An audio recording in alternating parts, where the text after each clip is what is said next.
This is OWayne Goldsmith, and welcome to Sports Thoughts. I've spent 25 years travelling the world working with some of the world's best athletes, coaches and teams, trying to discover what it is that they do, how they think and what it takes to be the best in sport.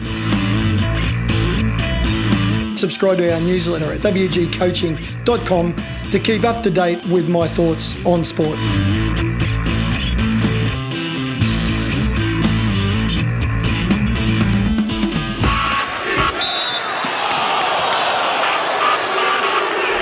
Okay, welcome to Wayne's World. It's Wayne's World with OWayne Goldsmith. Radio Sport. Well, on Wednesday mornings after 10, we always catch up with our coaching guru, our man who at the moment has been spending his time travelling around the UK. OWayne Goldsmith, of course, is who I'm talking about. His website is wgcoaching.com. I guess having been on the road for so long, Wayne, you probably wake up each morning and have to check the stationery beside your bed in the motel or the hotel you're in to find out what town you're in. The sad thing, Piney, is that that's not funny, because that's what happens. That I've just checked into a hotel around an hour sort of southwest of London, and I have to stop for a minute. Hang on a minute, where am I? And I have to go over and check the room service menu, because I was hoping that it would have the name of the hotel on the front. So apparently I'm in a place called Basingstoke, which is down in Hampshire, and I'm on the way to Devon. And I mentioned that to my daughter this morning when I was on the phone, and she said, "Dad, make sure you get sauce on your Devon." So my kid's sense of humour hasn't changed, and hopefully mine has. All right, let's talk a bit about what you've been doing over the last week since last we had you on the air. I know you've spent some time with the Football Association. What sort of things have you been doing? Has it been mainly observing, and what have you observed during your time with the Football Association in London? Well, that's been over the last few days. I got very, very fortunate that an old friend of mine has got a lot of strong connections in the FA, and that's opened up a few doors that I've always wanted to open. One was I got the chance on Sunday to go to Old Trafford, and a little bit of a sporting pilgrimage, I think, for a lot of people to go there and see Manchester United play at Old Trafford. And I got to sit in the director's box, so very, very well positioned. But around me was some of the who's who of who's played for Manchester United over the last 20, 30 years. So I had talent scouts there that had worked with them through the 70s and 80s. So Alex Ferguson was only a few metres away, and it was quite amazing to have the sea of red there. They lost the game. Cardiff got up and with a much better team on the day. But just to be there with 75,000 screaming Manchester United and Cardiff fans was something I won't forget. That was, if you like, that was a little bit of the touristy side. And I had to wear a jacket and a red tie and all the other things. But what I really enjoyed was that I travelled down to the FA's National Football Academy, where I've been for the last 2 days. And that was quite remarkable. The words that really scream out to me, Piney, are attention to detail. And to give an example, that they've got a field there. They've actually got 13 fields at the National Football Academy.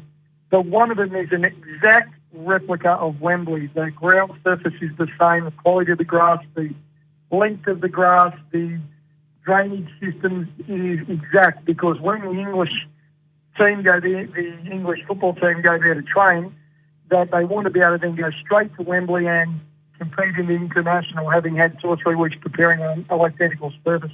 So just great attention to detail. Absolutely fantastic. I'm curious about the FA, because obviously you talk about an academy and developing players. Do they give equal care to developing their coaches? Has that been what you've observed, or is there a lot more resource put into developing players?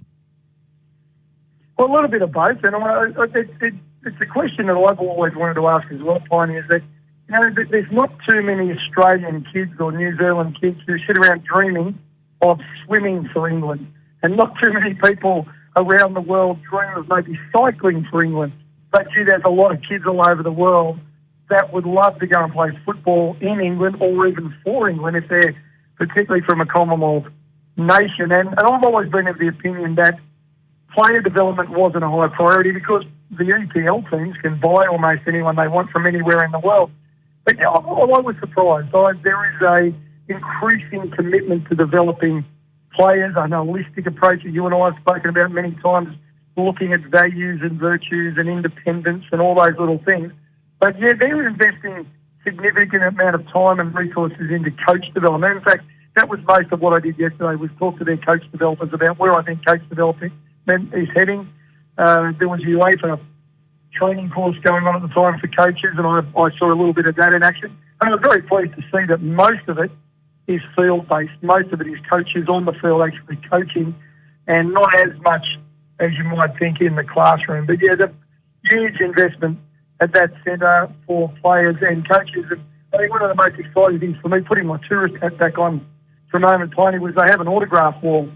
And on the autograph wall is everybody who's visited the centre who's been an elite player or an elite athlete. So they had Andy Murray there, and they had Daley Thompson, the great athlete, and they had His Royal Highness Wills, who just signed Wills on the wall, which was pretty good. But as a football nut, I was very excited to see Lionel Messi and Suarez and Wayne Rooney and Ronaldo and all those images, the signatures on the wall as well. So I got to admit, I did play tourist for a moment and did take more than one or two photos. I can imagine. As you travel around, and not just at the FA, but let's use the FA as an example. I mean, here's an organisation operating, at a very elite level. England World Cup semi-finalists last year. Are they open enough to sharing knowledge with you, or is there a bit of territory guarding going on?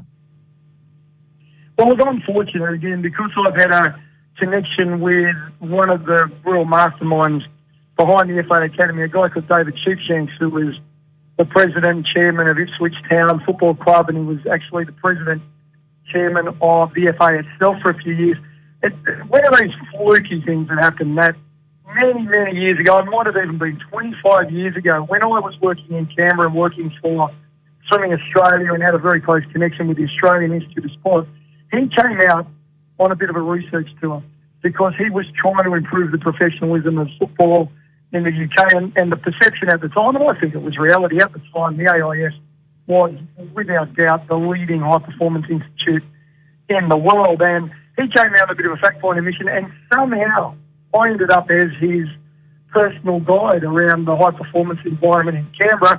And, of course, I had to then extend personal courtesies for a few beers and a little bit of social life in Canberra. And we've stayed in contact over that time. That's been a great association, I think, for both of us. And it allowed him then to introduce me to the head of the Football Academy and to open some other doors. So I found them very, very open. I approached it very much as a information exchange. I had to do a little presentation on some of the things that I'd been doing for their leadership group, with their coaching group, and then with their sports science, sports medicine team. And in return, it was a very open and honest and reciprocal exchange of ideas. So, yeah, I'd have to say it was very open. I don't know if everybody would get that. It's very much, I think, a matter of who you know in that case. But I found them to be very switched on and certainly world-class in every detail.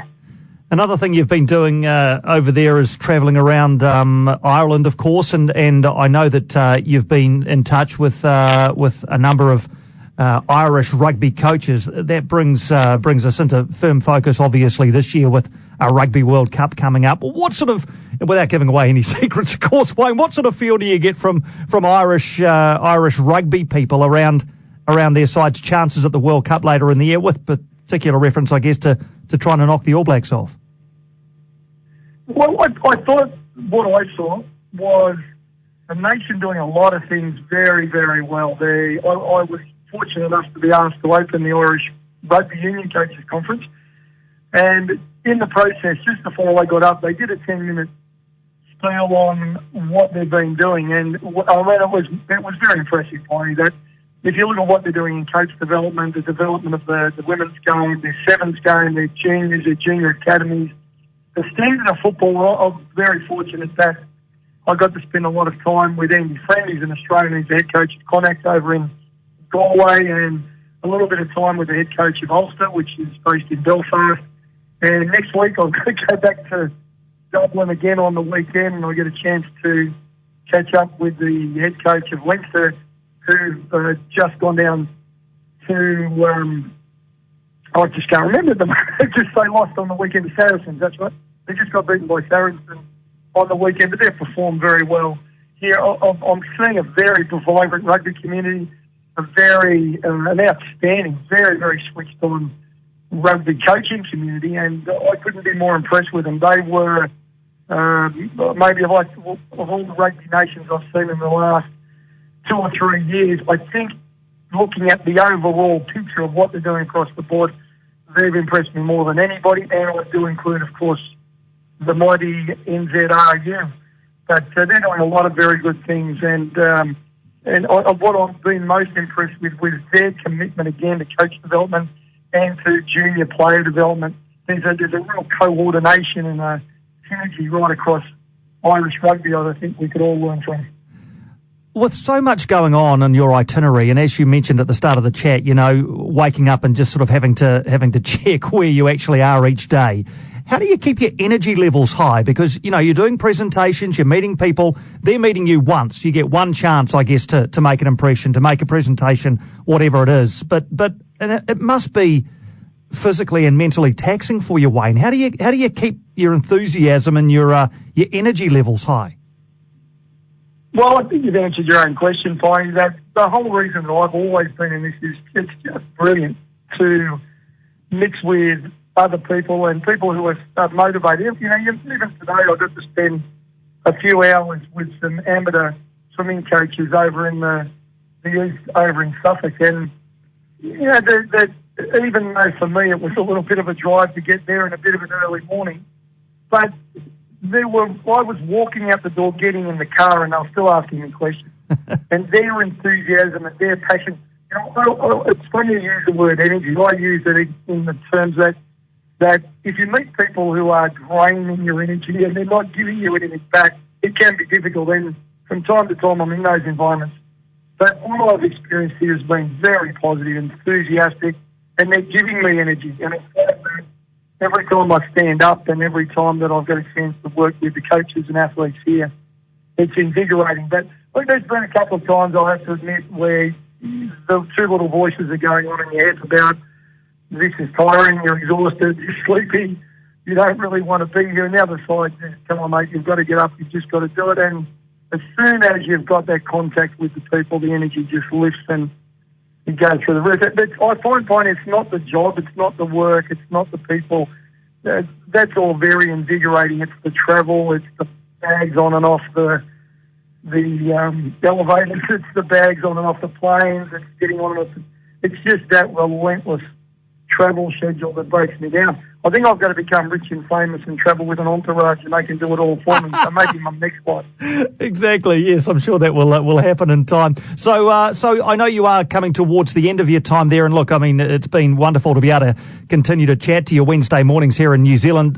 You mentioned a trip to Leinster. What else is on your agenda in the next week or so?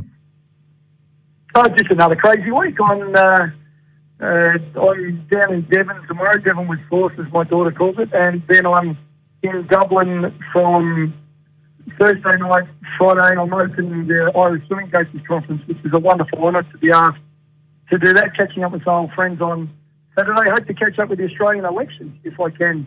There's the Australian federal election is Saturday, and I voted at Australia House last week, and I look forward to seeing what the outcome may be.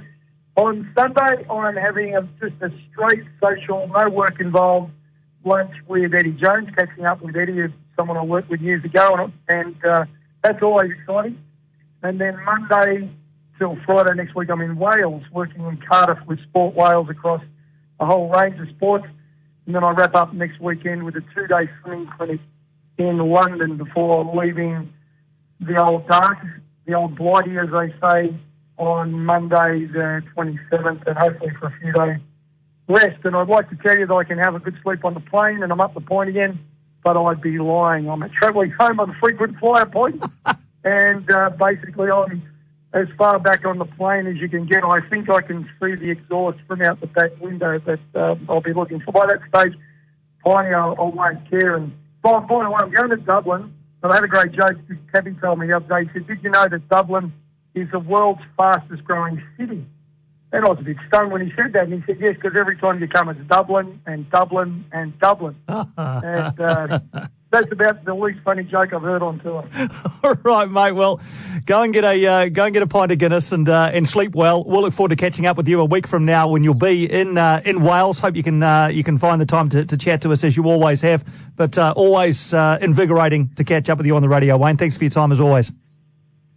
Thank you, Piney. Next week it'll be my birthday. I'll be in Cardiff, and it'll be a week from leaving to go home. It'll be very exciting. Good stuff, mate. Look forward to chatting then.